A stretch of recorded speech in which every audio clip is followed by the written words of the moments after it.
महाराष्ट्र के राज्यपाल पद से भगत सिंह कोश्यारी का इस्तीफा मंजूर हो गया है, लेकिन राजनीतिक विवाद अब भी चल ही रहा है।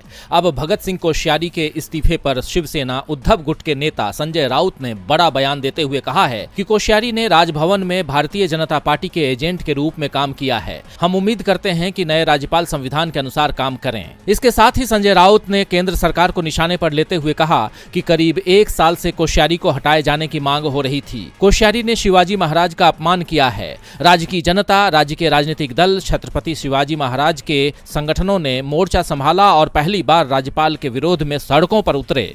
संजय राउत ने कहा कि कोश्यारी ने सरकार को नीचा दिखाने की कोशिश की, साथ ही कैबिनेट की कई सिफारिशों को खारिज किया।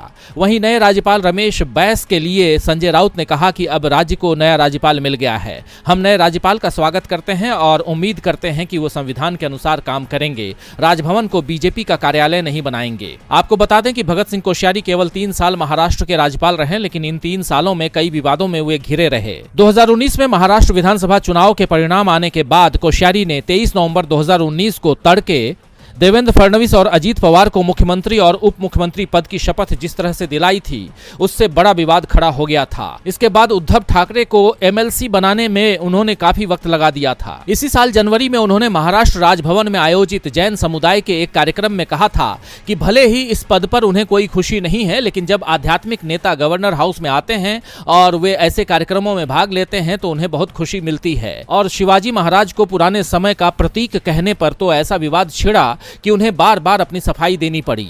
इससे पूरी बीजेपी बैकफुट पर आ गई थी। कोश्यारी के इस्तीफे की मांग ने भी तेजी पकड़ ली थी और अब इस्तीफा होने के बाद भी कोश्यारी और बीजेपी शिवसेना के निशाने पर ही हैं।